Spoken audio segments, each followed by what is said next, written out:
Une personne dont la sagesse déborde dans chacune de ses paroles, aussi bien que dans sa vie quotidienne, m'avait dit un jour qu'il existait pendant la haute antiquité sur la Terre une espèce très rare disparue, une espèce qui s'est éteinte. Qu'est-ce qui caractérisait cet animal-là? Si tu les regardes, étant au nord par rapport à l'animal, tu voyais un aigle. Si tu changes de position, tu les regardes par rapport à la position sud, tu vois un requin.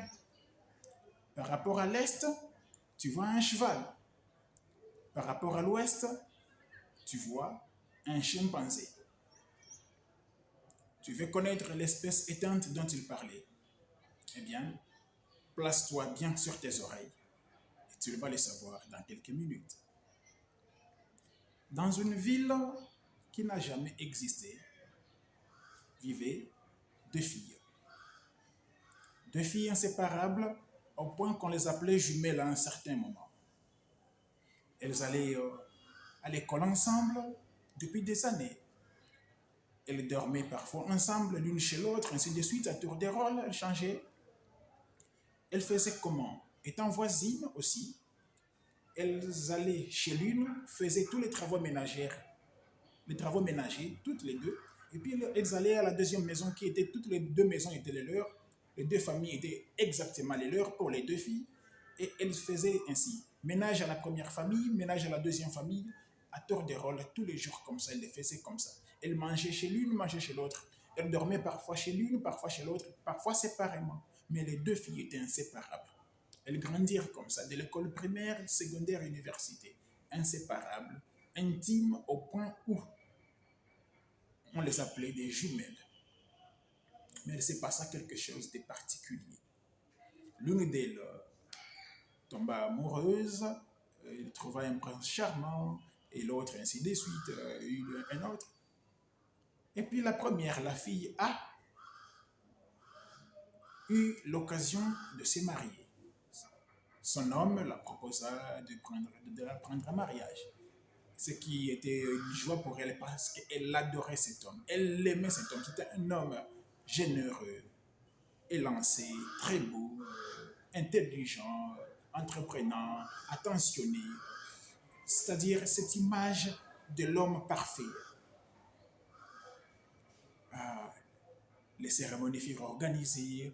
D'abord, selon les coutumes, la présentation, les garçons arrivent, et puis la prédot, la discussion de la dot, et tout, oui, c'est-à-dire tout fit en ordre, les dates bien arrêtées. Tout était fin prêt. Le jour de la cérémonie du mariage civil, prévu à 11 heures du matin, c'était le même jour qu'était prévu la remise de la dot l'après-midi à 15 heures. C'était un jeudi. Et puis le vendredi, il y aurait des préparatifs. Le samedi, mariage religieux et la fête, la réception, la grande réception. Et c'était fini. Ainsi, le jeudi, ce jour-là du mariage civil. Tôt le matin, les deux filles ayant passé la nuit ensemble, se réveillèrent, se préparèrent, c'est-à-dire la fille A allait se marier, la fille B était la fille d'honneur. Elle était témoin de l'autre, elle assumait toutes les responsabilités. Elle était là, elle habillait son ami, elle préparait tout, elle était là, c'est-à-dire c'était elle était ministre de tout. Elle organisait tout de la manière à ce que tout le monde se disait, il n'y a pas deux comme ça. Ça, ce n'est pas de l'amitié. Ça, c'est. Elles sont sœurs. Elles sont jumelles, comme on les dit toujours. Et vers 9 heures, alors que la fille A devrait aller au salon de coiffure afin de se faire une beauté, voir une maquilleuse, voir une coiffeuse et une habilleuse et tout, la fille B proposa de rester afin d'organiser les restes à la maison. Et puis, la fille A alla facilement elle-même. Qu'est-ce qui s'est passé? Pendant que la fille A était au salon de coiffure pour se faire une beauté et tout, l'heureux, l'heureux élu, le garçon, avait besoin d'argent. Faisant trop confiance à sa fiancée, il remettait ses économies à sa fiancée. Dans leur pays, à ce moment-là, il n'y avait pas de banque pour ça. Ça, c'était un. De deux, il avait confiance en la fille. Et puis, c'était une époque où il n'y avait pas de téléphone. Il devrait se déplacer. Il se déplaça. Mais selon les coutumes, il ne pouvait pas atterrir dans la concession de la famille, de sa belle famille, ce jour-là. Il ne devait pas débarquer comme ça. Ainsi, quelque part dans le quartier, il prit un petit enfant qu'il envoya pour aller appeler sa fiancée afin de récupérer quelques billets dont il avait besoin, quelques billets pour un certain besoin. Arrivé à la maison, c'est la fille B qui était présente. Elle se rend pour voir le fiancé de sa copine. Et ils se parlent et tout. C'était la fête au village. C'était extraordinaire, c'était bien. Il expliqua ce qu'il venait faire et puis la fille B prit l'occasion pour dire au garçon, ça faisait longtemps que je voulais te parler d'une chose. Mais là, j'ai finalement l'occasion, je peux te le dire ouvertement. Mais je te le dis, mais ne dis pas des choses que c'est moi qui te les dis. Ne raconte pas des histoires. Oh non, il n'y a pas de problème, dis-moi. Le fiancé était accompagné de deux de ses amis. Il s'est mis à leur dire, tu sais, la fille A, ma jumelle, n'est pas au salon de coiffure comme je te l'ai dit au départ. Non. Elle est allée voir son sugar daddy. C'était le nom qu'on octroyait aux hommes mariés qui entretenaient de jeunes filles. C'est-à-dire, elle est allée voir le monsieur dont elle est maîtresse depuis des années. Et d'ailleurs, elle a déjà avorté à 5 reprises les grossesses du même monsieur. Elle ajouta, elle est partie aujourd'hui pour lui faire des adieux, lui donner la dernière sauce afin de se séparer avec lui vu qu'elle veut maintenant s'engager avec toi. Cela bouleversa le garçon. Ses amis perdirent la tête. Ils voulurent avoir des précisions, vu l'intimité qu'il y avait entre les deux filles, vu la manière dont les deux vivaient. La décision fut prise au même moment. Après débat et délibération, la fille B apporta des éclaircissements imaginaires dans tous les sens pour prouver noir sur blanc qu'elle connaissait bien la chose et savait de quoi elle parlait, vu la confiance qu'il y avait entre les deux filles, vu l'intimité qui les caractérisait. Le garçon, déçu, pleura. Séance tenante, il décida de faire l'inverse de ce qu'il devrait faire. Il demanda à la fille si elle pouvait, elle, prendre la place de sa jumelle, ce qui était dans le cœur de celle-ci depuis des années, sans hésiter.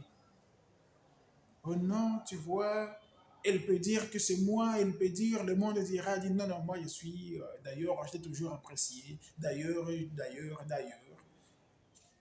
Au lieu de prendre quelqu'un d'autre, je préfère prendre une personne que je connais bien, toi. Directement, la fille B retourna à la famille où elle était, la famille de la fille A, prit quelques habits, quelques chaussures qu'elle gardait là-bas. Elle alla dans sa famille, elle en prit quelques-unes, quelques effets. Elle fit une valise et s'en alla avec le monsieur. Au retour de la fille A chez elle, la fille B n'était pas là. Lors de la cérémonie arrivée, la fille B n'était pas là. Elle qui devrait accompagner la témoin du mariage, elle n'était pas là. La fille A s'est mise en beauté, s'habilla et tout, véhicule loué, destination la commune pour le mariage civil. Arrivé là-bas, la famille du garçon attendait la famille de la fille, tout le monde chantait, tout le monde dansait. Dans ces pays-là, on chante, on danse pendant ces occasions-là. Il y a toujours des gens qui sont payés pour chanter, pour animer, pour créer de l'ambiance. Et les gens dansent et chantent comme tu n'as pas idée.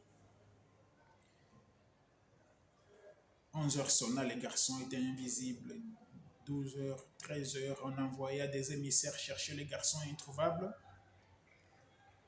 La fille bien introuvable. Jusqu'au soir, les gens commencèrent à se poser des questions. La fille et les garçons disparurent pendant 4 jours.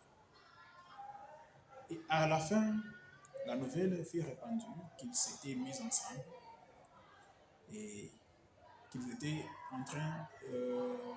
qu'ils étaient décidés de vivre ensemble la vie des couples, de fonder des foyers ensemble.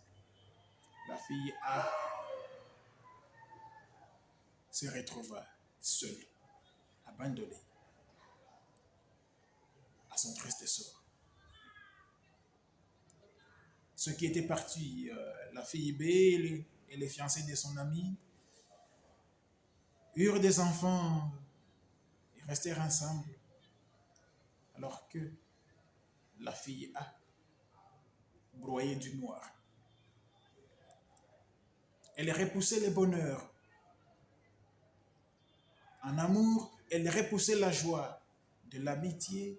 Elle repoussait et les hommes et les femmes. Cette expérience l'avait tellement marquée qu'elle devenait une nouvelle personne avec une nouvelle personnalité. Ce qui l'amena à sombrer dans la solitude la plus noire qui soit. Elle ne parla jamais de ce qui lui était arrivé. Elle ne raconta jamais à quelqu'un ce qui était passé. Mais la nouvelle s'était répandue comme une traînée de poudre. Elle continua sa vie seule jusqu'à un certain âge. Est-ce que, au fond de toi, existe un personnage en liberté ou incarcéré qui ressemble à la fille B? Est-ce que cette histoire te rappelle quelqu'un qui avait pimenté ta vie à un certain moment? Est-ce que en toi, il y a une certaine émotion? Carl Jung avait dit que l'âme de l'homme est le repère des démons. Mais moi, je crois que l'esprit humain est divin dans la chair.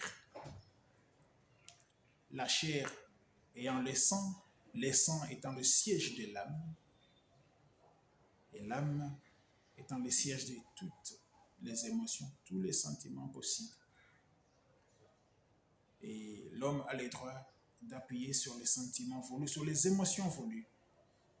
Lorsqu'il appuie sur l'envie, la jalousie, la colère, la rancune et ce genre de choses, on peut éclipser l'aspect divin. Mais l'homme est capable d'appuyer sur l'amour, la bonté, la générosité et autres dans ce sens-là pour éclipser l'aspect dont Carl Jung parlait. Cette histoire t'inspire-t-elle quelque chose? As-tu une réponse par rapport aux questions que nous venons de poser dans cette histoire? As-tu un point de vue, une idée, quelque chose à nous dire par rapport à cela? Dis-le dans les commentaires. Like la vidéo, partage-la, abonne-toi, active la cloche de notification pour être au courant de toutes les publications. Et surtout, je répète bien, et surtout, prends bien soin de toi.